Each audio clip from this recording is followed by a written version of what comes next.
Bueno, para continuar con nuestro programa, solicito por favor a los panelistas de la mesa redonda sobre reforma social que tomen sus lugares, por favor.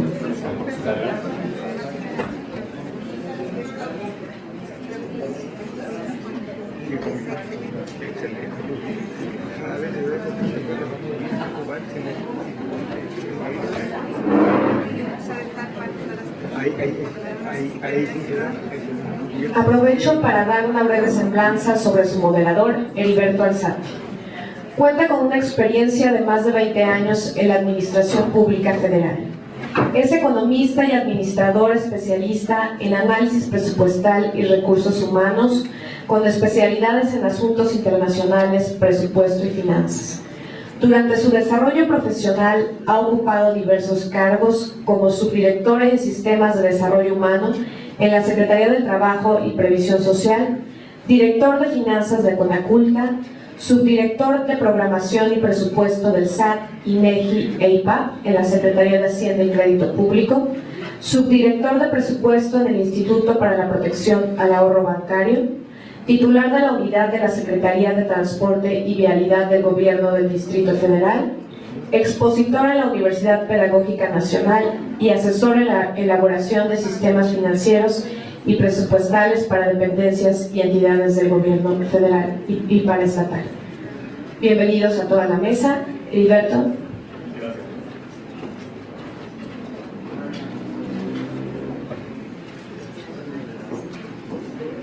Muchas gracias, bienvenidos a todos. Es un honor contar con la presencia de gente tan importante, con una fuerza de opinión.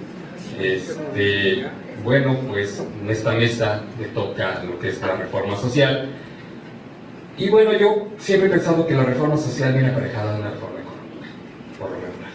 Entonces, de alguna manera, platicando antes de iniciar este evento con mis panelistas, que pues sí, en efecto, qué bueno que tocaron primero el tema de reforma económica para poder aterrizar lo que vendría siendo una reforma social.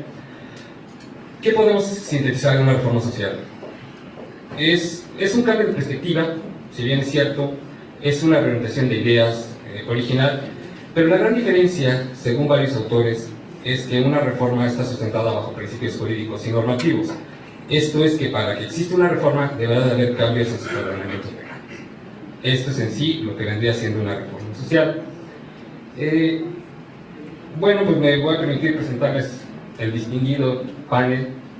Se encuentra con nosotros el maestro José Luis Chávez Osorio, licenciado en Administración por la Facultad de Contaduría y Administración de la UNAM, maestría en Impuestos del Instituto de Especialización para Ejecutivos y actualmente vicepresidente de enlace con autoridades fiscales de la Canaco. Bienvenido.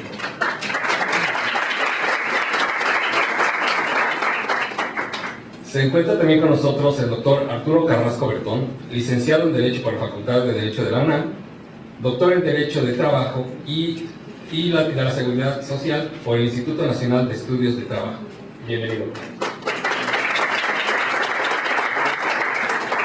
También se encuentra con nosotros el licenciado Miguel Ángel Guzmán, egresado de la Universidad Autónoma de Puebla, consultor de emprendedores en pymes, diplomado en finanzas, desarrollo organizacional y coaching. Bienvenido, licenciado. Bueno, pues vamos a iniciar con el tema. Nada más, ahora sí que queremos retomar un poquito lo que es el formato de estas entrevistas. Recuerden a nuestros panelistas que tienen 10 minutos para exponer su tema, tendrán 3 minutos para réplica y 3 minutos de conclusiones, ¿sí? Si nos da tiempo, analizaremos preguntas del público. ¿Sí podemos iniciar? Cedo la palabra al maestro José Luis Chávez Osorio.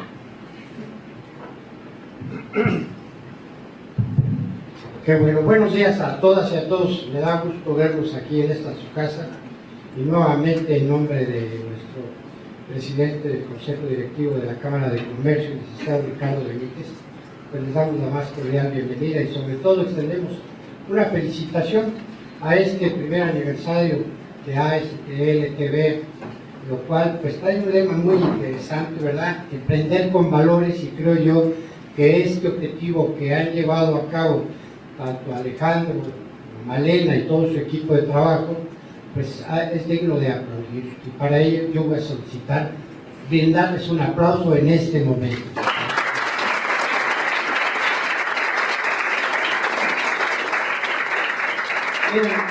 Yo creo que el tema va de acuerdo a lo que se mencionó en la mesa anterior, y obviamente, pues, simple y sencilla razón, yo quiero comentar que la micro, pequeña y mediana empresa, que es la que más acoge esta Cámara, por la naturaleza de los negocios, no por otra cosa, ¿verdad?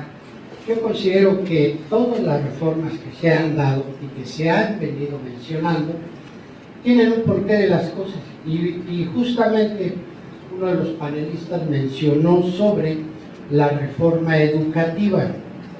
Pues en lo particular yo creo que en principio siento que sí hay muchas reformas. De hecho, considero que hubo una diarrea legislativa en función de lo que se dieron reformas y leyes, etc. Realmente creo que ni siquiera alcanzaron a limpiarse para saber qué chingados estaban haciendo. Digo, perdón, por soy de Alvarado, ¿eh? Entonces, yo considero que todos estos temas están vinculados con estas reformas, y las voy a mencionar porque realmente vale la pena. Fíjense, la reforma educativa, que inclusive esta reforma educativa, lejos de enriquecerse, se empobreció. Y la realidad es que, si yo recuerdo mis cuadernos y libros de civismo de cuando iba yo en la primaria, la realidad es que el aspecto cultural se ha venido perdiendo. Y por otro lado, yo siempre he promulgado en que si debemos de cultivar o dar cultura o dar información, pues vamos a irnos desde la niñez y mencionar que existe un artículo constitucional, que es el 31, fracción cuarta, que es el que obliga al pago de impuestos. Crear una cultura a la sociedad, lo que es el pago de impuestos. La realidad es que lo que ha venido sucediendo, todas estas reformas, es que nos han venido aterrorizando, y la realidad es esa, es recaudatoria, es terrorista. Y yo lo sigo mencionando porque la verdad las relaciones que nosotros tenemos con las autoridades, sobre todo en mi caso, pues son de primer nivel, y aún mencionándolo, es que la ley está así. Sí, pero la ley la hicieron ustedes, no nos hicieron caso a nosotros. Nosotros hemos propuesto reformas al respecto para poder seguir orientando adecuadamente a lo que es el micro, pequeño y mediano empresario. Y la realidad es que no nos hacen caso. Luego, entonces, ¿de qué nos sirve una reforma laboral, una reforma energética? Ya ni hablo de la fiscal, ya dieron hace rato todo lo que pudieron decir. La reforma en telecomunicaciones, la reforma política, la reforma financiera también. Y además de todo ello, creo yo que las reformas deben de ser para dar una seguridad social y jurídica. Si el ciudadano, el empresario, no tiene esa seguridad al respecto, considero que de nada sirve tener letras en leyes. Oye, que vamos a esperar a la secundaria, espérame, si ya fui a la primaria, me voy a esperar a la secundaria. Que nos dedicamos al análisis de todos estos temas. La realidad es que ya vemos una ley, y la ley está dicha, y para que se cumpla tiene que estar en una ley. Para poder zafarse en algún momento la autoridad de lo que es la normatividad interna del SAT, bueno, pues tuvo que promulgar una ley para que también lo que digan ellos se cumpla. Entonces la sociedad está inmersa en una serie de leyes, y leyes que en su momento se desconocen justamente por la ciudadanía. Si la ciudadanía conociera más de lo que es lo que son sus derechos y sus obligaciones, considero que de nada serviría estar escuchando anuncios del gobierno federal y de etcétera, en lo que se refiere a logros que aparentemente los han hecho. Miren, yo creo que para este tema desde el punto de vista social, me llamó mucho la atención lo que dijo nuestro periodista Guillermo Juárez. Aquí hay negocio en la Cámara de Comercio. Si va a ser catastrófico, ¿saben qué? Desde hoy me dedico a vender seguros de vida. Hay que llevar a la sociedad seguridad, bueno, pues vamos a vender seguros de vida porque nos va a llevar la chingada, y entonces tenemos que tener todo lo necesario para poder defendernos de lo que pueda suceder. Y tiene razón. El desenredar todo este tipo de reformas, evidentemente que va a costar mucho dinero, va a costar tiempo, trabajo y obviamente dolores de cabeza.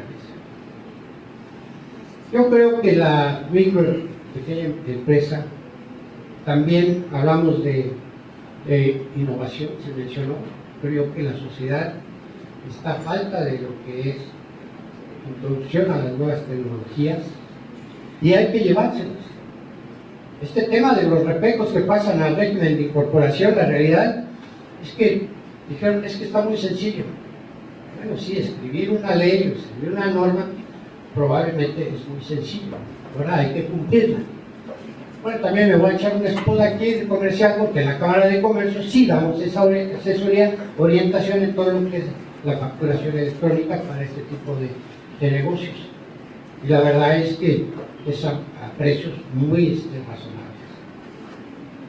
Creo yo que para poder aterrizar una serie de conceptos que están inmersos en leyes y disposiciones al respecto, tenemos que seguir evangelizando con el conocimiento y dándole orientación a la micro, pequeña y mediana empresa. Por el momento es lo que yo puedo mencionar.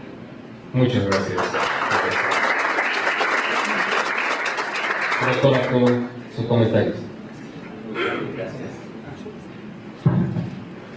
Bueno, yo comenzaría primero con analizar el sentido semántico de lo que quiere decir reforma.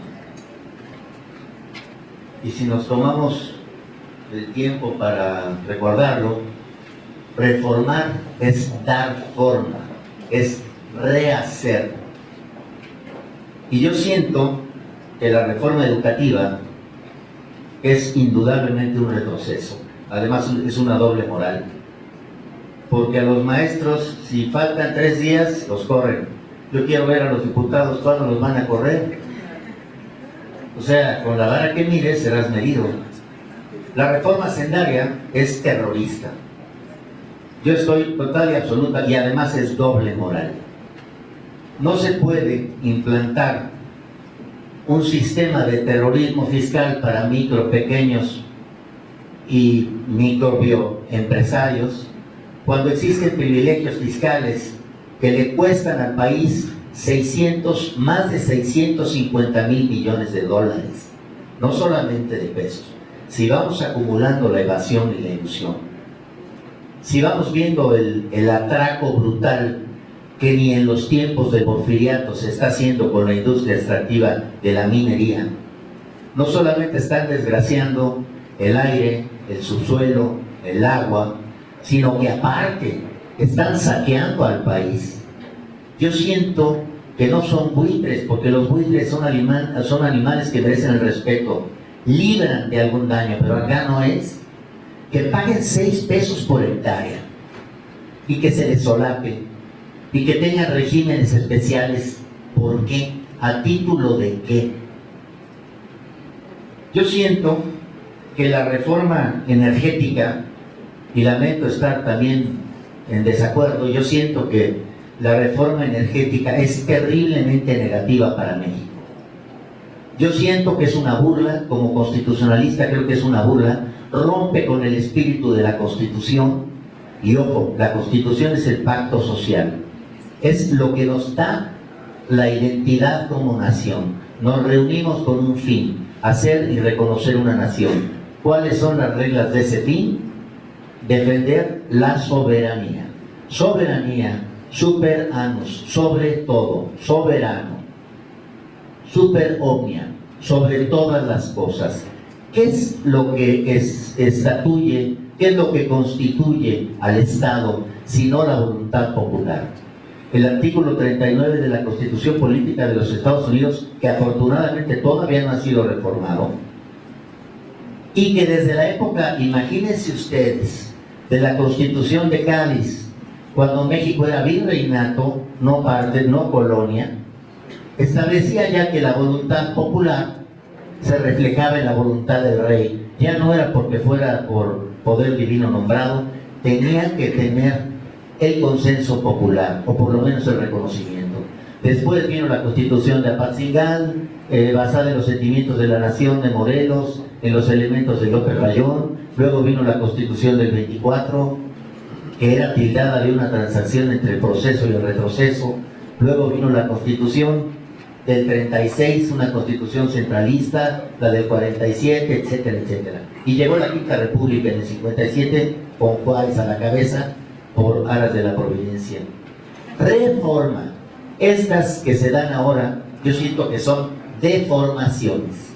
Reformar es dar forma, no deformaciones. Antes no existía el riesgo de estarnos cruzando los dedos para ver si las leyes reglamentarias van a abrir o no paso a los abusos, van a abrir o no paso a la corrupción dentro de la corrupción. Estaba muy claro, los dueños de la riqueza del país es el pueblo. No había necesidad de meterle un estoque al artículo 25 de la Constitución, que además encauzaba lo que era el desarrollo económico dentro de un marco social. Y se los digo no como académico o como historiador o como abogado constitucionalista, se los digo como empresario. Hay que tener conciencia de que antes que el dinero está la dignidad, que el pueblo coma dignamente. No puede ser que México sea el único país que tuvo un aumento en la pobreza. No puede ser que México esté en niveles de competitividad insultantes. Después de 300 años de saqueo durante la época de la colonia, donde más de 1 millón de kilogramos de oro salieron hasta 1811 solamente, donde más de 50 millones de kilos de plata salieron. ¿Y para qué se fue esa industria extractiva de México? Para solapar las estupideces de los reyes de España, para que Carlos IV vendiera la Luisiana a Estados Unidos, 2.600.000 kilómetros en contra de la ley y a escondidas del pueblo, para que Fernando VII vendiera las Floridas también. ¿Para qué sirvieron? ¿Para qué sirvió esa riqueza? Para las guerras entre Alemania, entre Inglaterra, Francia y España. Se disputaban a ver como hienas, a ver quién desgarraba lo que era el ciervo, que era América Latina.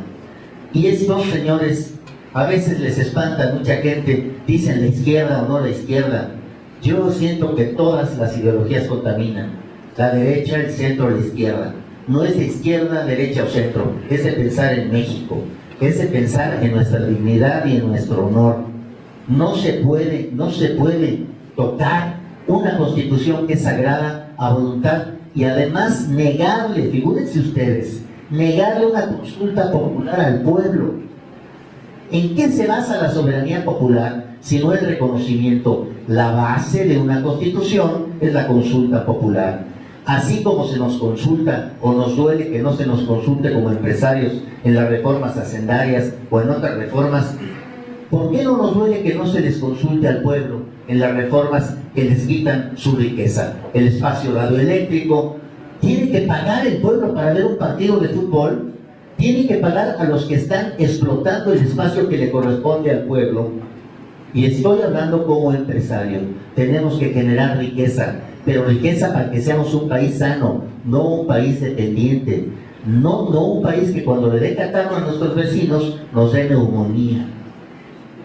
Nosotros hemos sufrido una generación de fracasos. ¿De qué nos sirve que se festeje con bombo y platillo que la bolsa subió tantos puntos, que en macroeconomía pasó tal cosa, etcétera, si el pueblo no lo siente? Yo les digo, Padiu Ginana, el Tito Placer de Tía Yaleni, Cámara de Comercio, y ustedes van a decir qué cosa está diciendo este señor. Y les estoy diciendo que me da gusto estar aquí en la Cámara en idioma zapoteco. Estamos tan lejos de entender el zapoteco como lo estamos de entender las miserias de nuestros países. No puede ser que más de la mitad de nuestra población, a 300 años de saqueo de la colonia y después a 80 y tantos años de corrupción, después a 12 años de mega corrupción, no puede ser que aumente la pobreza y nos quedemos con las manos cruzadas. Yo no pido que salgamos a las calles ni que interrumpamos el tráfico. Pido que acudamos a los libros y que leamos y que digamos, ¿realmente nos beneficia? Realmente la historia no miente. Las privatizaciones han beneficiado a México. ¿Realmente lo han hecho? El pueblo ha avanzado. Estamos en retroceso. Algo está pasando mal. Algo está pasando mal, que existe un Fobaproa, un crimen financiero, una aberración, un crimen contra el pueblo. Es absurdo que nos duela que se les den pensiones a los indígenas, a los enfermos, a los discapacitados, a los ancianos, y que no nos duela que estemos pagando a señores que no hacen nada, que son unos zánganos financieros, que viven de lo que les paga el gobierno, que están quitando los créditos o le están reduciendo, le prestan al que tiene dinero. No es posible que exista la Afore, que es otro saqueo. No es posible que estén jineteando el dinero de los trabajadores y que dentro de 8 o 10 años o 20 o 30 les otorguen los mismos pesos, pero quitándoles la comisión por jinetearles su dinero. Estos señores, estos son crímenes contra el pueblo, y el pueblo es sabio y a la larga los cobra. México sufrió 3 revoluciones sociales en la primera mitad del siglo XIX. Sufrió 5 invasiones. Imagínense ustedes, después sufrió otra revolución. ¿Y a qué nos estamos arriesgando? Yo con mi compañero catastrofista, pues me uno. Digo, si no nos ponemos las pilas, México tiene mucho para salir, pero no nos ponemos las pilas. Nos dejamos. No es fobia al idioma inglés. Pero qué necesidad de cantar el Happy Birthday cuando tenemos las mañanitas. Qué necesidad de ver anuncios en inglés. Go further. ¿Por qué? O sea, ¿dónde está nuestro lenguaje? Nuestro lenguaje, nuestros valores, nuestra cultura. La misma Virgen de Guadalupe, no desde el punto de vista católico, desde el punto de vista como un fenómeno social de dignidad, por haber sido la primera bandera con la que se le revirtió esa megajugada inteligente de Cortés al traer la Virgen de Extremadura y plantarla en donde estaba Cihuacóatl Tonantzin.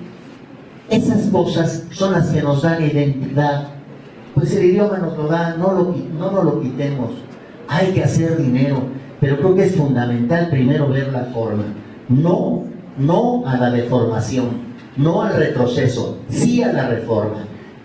Los cambios al artículo 25, 27 y 28, sostengo como abogado, sí van en contra del espíritu de la Constitución y son abiertamente pro-privatizadores. ¿De qué le sirve a México ser el dueño del petróleo si se lo llevan otros? ¿De qué le sirve a México ser el dueño del espacio radioeléctrico si se lo llevan otros? Acuérdense los antecedentes de Halliburton. Acuérdense las tranzas, la sobrefacturación en Irak y los angelitos que están detrás de Halliburton, el vicepresidente de Estados Unidos en ese nefasto terrorista que fue Bush. Acuérdense de todas esas cosas, porque tenemos tarde que temprano que llegar a nuestro encuentro con la historia. Decía Benito Juárez cuando le respondía a Maximiliano que hay una cosa que no la puede detener nada, y es el fallo tremendo de la historia. ¿Ustedes se acuerdan quién fue el presidente Peña, Manuel de la Peña y Peña? ¿Alguien sabe? Ese fue el que firmó ilegalmente la disqueventa de 2.400.000 kilómetros cuadrados de Estados Unidos cuando nos invadió. ¿Ustedes saben quién fue Robles Pezuela? ¿Quiénes fueron estos mequetrefes que están en el basurero? Hay que defender. Yo, ahora que comienza este nuevo gobierno, espero que los mexicanos nos pongamos las pilas y se acaben estas divisiones izquierda, centro, derecha, nos desgarramos queriendo matar a Nicolás Maduro en la televisión. ¡Ay, maldito! Ni siquiera han ido a Venezuela. O sea, ¿qué saben lo que está pasando en ese país? ¿Qué saben lo que hay detrás? Nos espantamos de Ucrania. ¿Por qué Rusia invade Ucrania o la va a invadir? Y nos hacemos tontos con lo que está pasando en Afganistán y en otros países. Doctor, perdón, pero se termina el tiempo. Perdón. Bueno, yo creo que no hay que decir nada, ahí se los dejo de tarea y ya hablaremos después en las conclusiones. Muchas gracias. Vamos a regresar.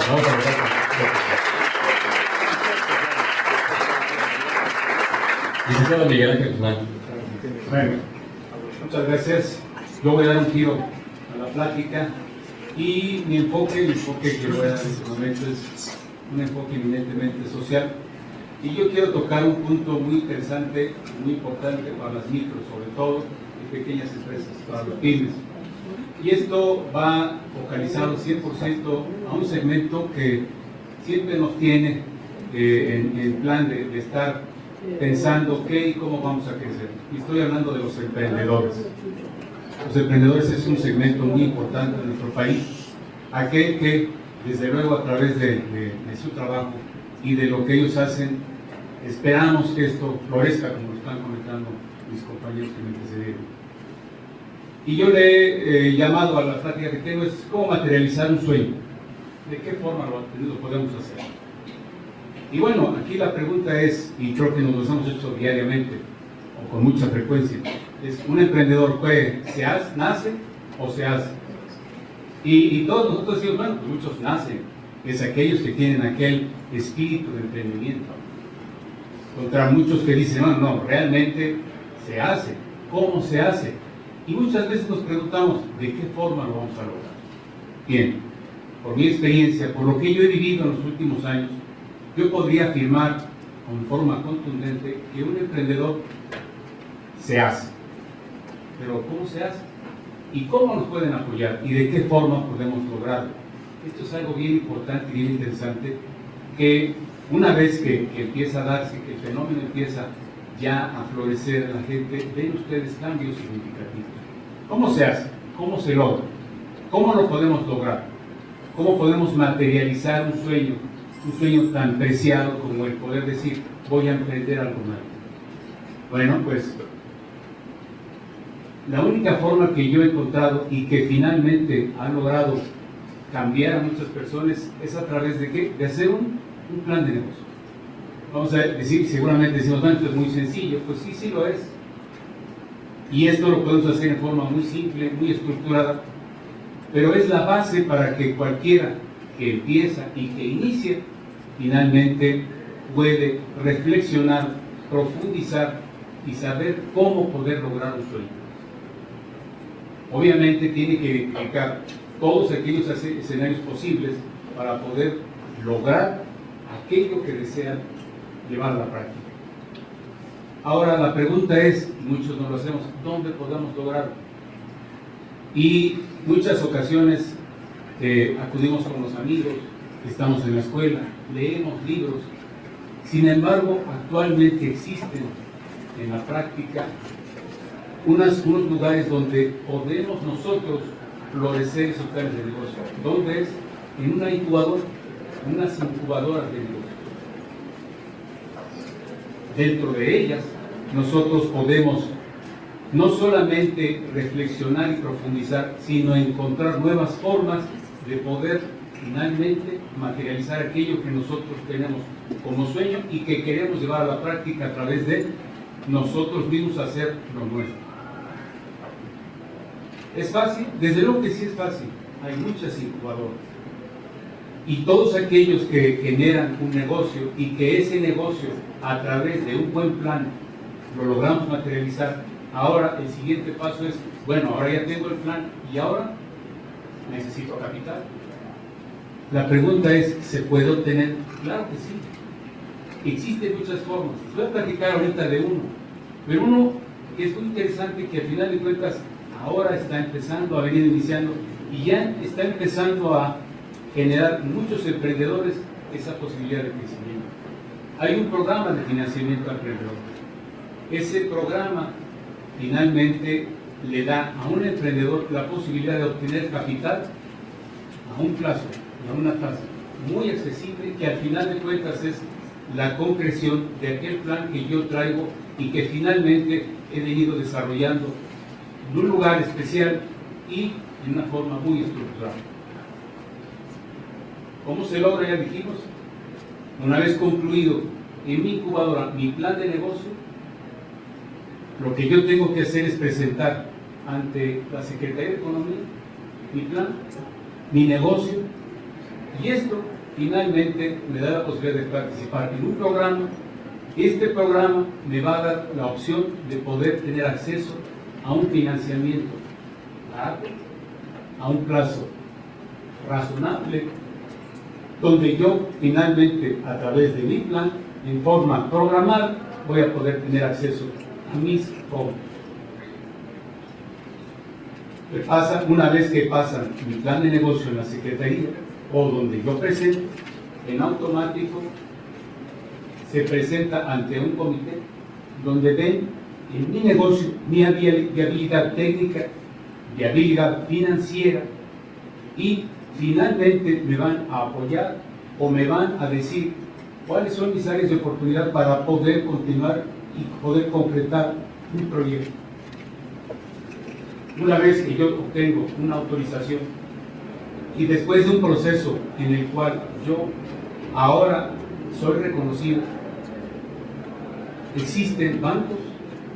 Hace un rato escuchaba de créditos, que había pocos créditos. Sin embargo, por experiencia veo que hay bancos, hay 5 bancos que en este momento están integrados en un proyecto de esta índole y están dando capital a los emprendedores que finalmente han logrado concretar ese plan de negocio. Una vez que es autorizado, se turna un banco, y el banco lo que hace, después de analizar que el proyecto sea adecuado, que tenga viabilidad técnica, que su proyecto sea objetivo, que ese proyecto tenga la posibilidad de que yo tenga beneficios y que pueda crecer, y que es autorizado, en ese momento el banco en automático contacta al emprendedor y ministra o entra en un proceso de administración para poder entregarle fondos, que al final de cuentas logra que éste, a través de estos apoyos, inicie sus negocios y sus procesos ya de aterrizaje, por así decirlo, de un plan de trabajo, de un plan de negocio. Hay, para mencionarles, 3 tipos de proyectos que se presentan ante una incubadora y que se desarrollan. Proyectos de tipo tradicional, donde yo puedo obtener desde 50,000 hasta 500,000 pesos a 36 meses a una tasa del 12%, con un plazo en este momento de gracia, con un plazo de gracia para poder pagar el capital hasta de 6 meses. O proyectos de tecnología intermedia, donde me pueden dar hasta 48 meses también a una tasa del 12% y también con un plazo de gracia de capital, es decir, esperan a que yo concrete mi negocio hasta 6 meses y yo empiezo a pagar capital más interés a partir del 7º mes. O inclusive un proyecto de muy alta tecnología donde me pueden prestar hasta 1,5 millones de pesos también a 48 meses a una tasa del 12%, y aquí me van a dar hasta 9 meses para pagar el capital más los intereses. ¿Qué quiero decirles con esto? Que no solamente es el que yo tenga un plan de negocio, el que yo lo logre concretar, el que tenga el capital, sino tengo el apoyo y además el plazo suficiente para arrancar un negocio de acuerdo a como yo lo he soñado. Desde luego que existen diversidades de conceptos financieros. Lo importante, y es el mensaje que quiero yo transmitirles a ustedes, el emprendedor, que es una persona que nosotros hemos buscado para que logre cambiar este país, para que nosotros logremos que finalmente exista este crecimiento de tanto que se ha hablado, pues tiene que ser a través de quién, de aquellos que logren lo más importante, el hacer que esta economía, que este país crezca. ¿Y cómo lo va a hacer? A través de su gente. ¿Y quiénes son esa gente? Nosotros. tenemos que emprender, tenemos que ayudar a toda nuestra gente para que logremos que este país crezca solamente a través de nosotros mismos, los emprendedores. Yo quiero agradecerles y decirles finalmente, un sueño se materializa, se logra, si es cierto, ¿cómo? A través de nosotros mismos. Muchas gracias.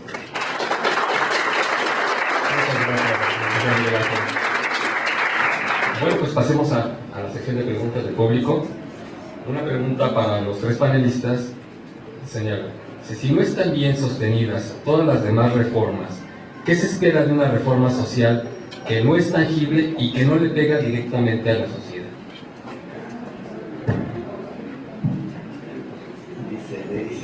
Sírvete, entra el ejemplo de Troya. Si no es, perdón, ¿puedes repetir la pregunta? Sí, dice, si no están bien sostenidas todas las demás reformas, ¿qué se espera de una reforma social que no es tangible y que no le pega directamente a la sociedad?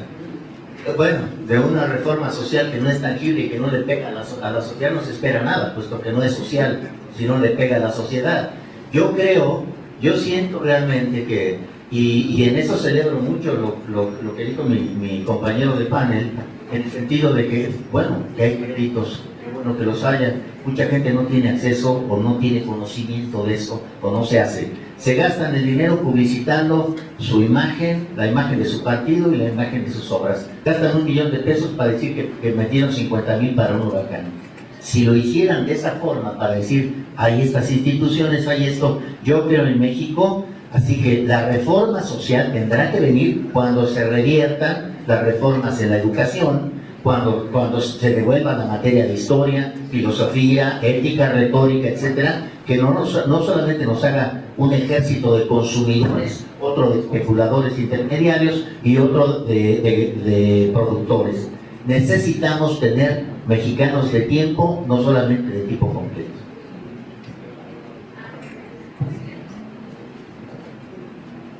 Vale. Seguimos con las preguntas. Dice, si soy pequeño empresario y solicito un crédito por $1 millón, ¿cómo puedo pagarle? ¿En qué meses? En todo caso sería considerado un mediano o grande empresario. Es una pregunta para mi licenciado Miguel Ángel Guzmán. Bueno, habría que clasificar aquí. El programa que acabo de platicar en este momento, hay una exclusión bien importante. Estamos hablando de emprendedores o aquellos que inician un programa, un proyecto. Y esto estaríamos hablando de que es desde 0 meses, es decir, cuando inicia, y a más tardar 18 meses. Ahora bien, si yo quiero hacer crecer mi negocio, puedo llegar a entrar en un programa de esta índole, y normalmente en plan de comercio o lo que le llaman tecnología tradicional o intermedia, el tope de préstamos son 500,000 pesos. Y el proceso es el mismo, hay que incubarse y hay que traer una incubadora para revisar mi negocio, cómo está, cómo hacerlo crecer y presentar ese proyecto para poder obtener ese tipo de créditos blandos. El crédito es muy blando, estamos hablando de un 12%, hablando de este programa particularmente. Desde luego que si hablamos ya de un programa dentro de un banco, ya estamos hablando de otro tipo de financiamientos y ya entras como cliente comunitario. Muchas gracias, licenciado. Seguimos. Una pregunta para el doctor Arturo Carrasco. Si las reformas económicas y sociales han sido tan insuficientes, ¿qué papel jugó entonces el Pacto por México?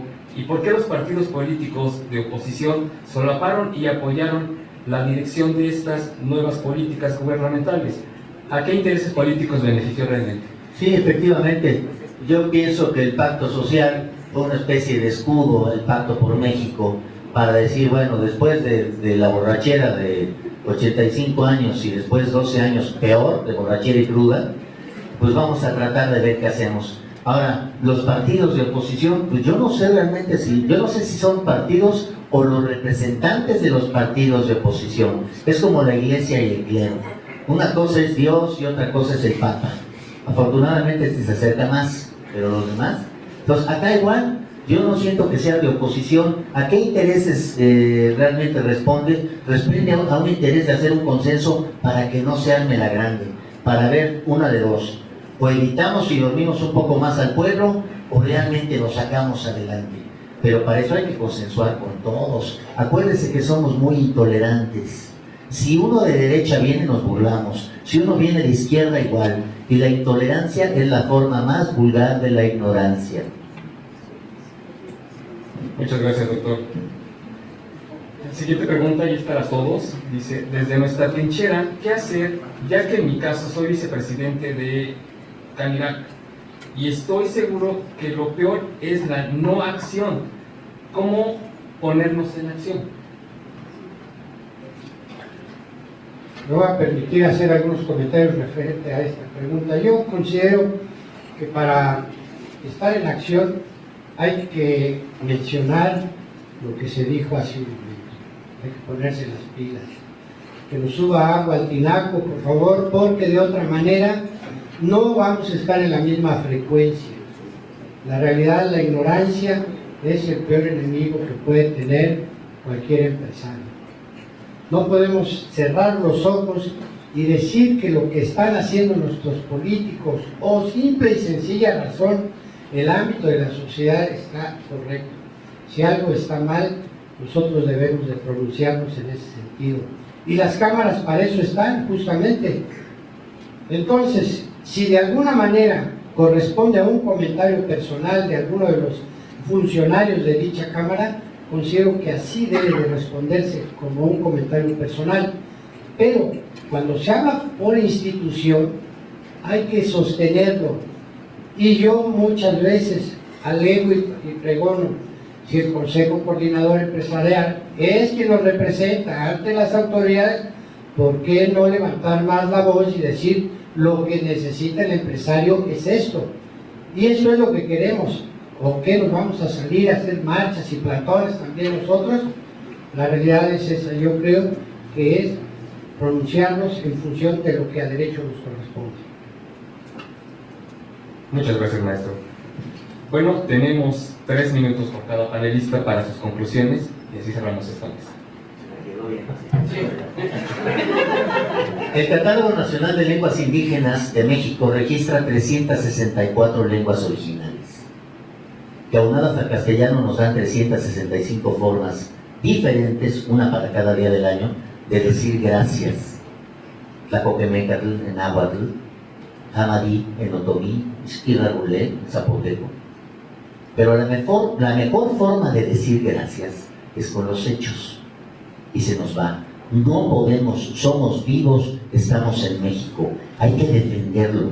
No estamos muertos. Decía un poeta de confesión mexicana que recientemente falleció: no son los muertos los que en dulce calma en paz reposan en la tumba fría. Muertos son los que tienen muerta el alma y viven todavía.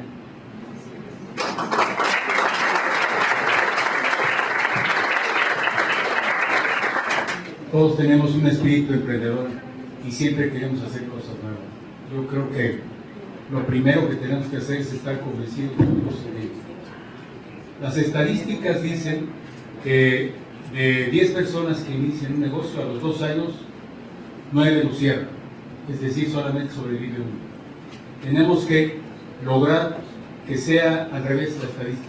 De cada 10 negocios que inician, 9 continúan. ¿Cómo lo vamos a lograr? La forma, la receta, como yo se los acabo de decir, es vamos a hacer o vamos a iniciar a través de una pequeña reflexión, un sueño, materializarlo, un buen plan de negocio y concretarlo y hacerlo, y sobre todo convencernos que sí se puede y que lo podemos hacer nosotros. Muchas gracias, Cicero.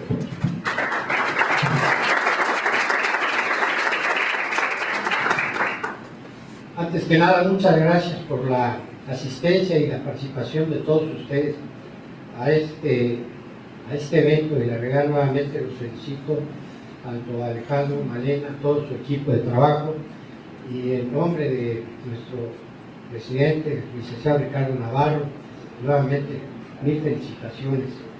Yo quiero concluir mencionando lo que al tema viene.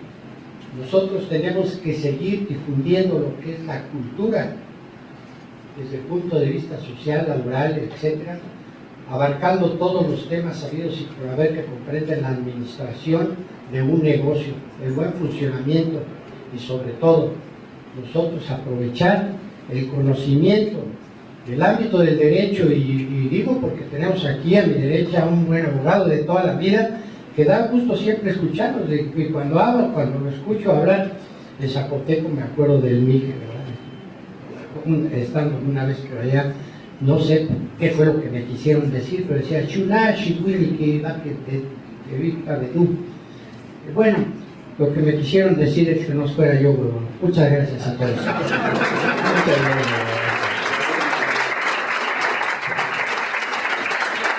Bueno, pues también nada más me resta decirles que ha sido un honor compartir con personalidades de este nivel este podium y pues agradecer a Lorena y a Alejandro por la oportunidad que nos dieron.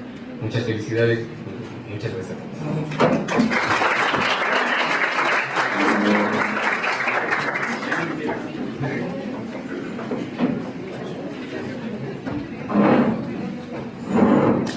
Amigos, les invito a tomar un breve receso de 10 minutos y volvemos con el resto del programa.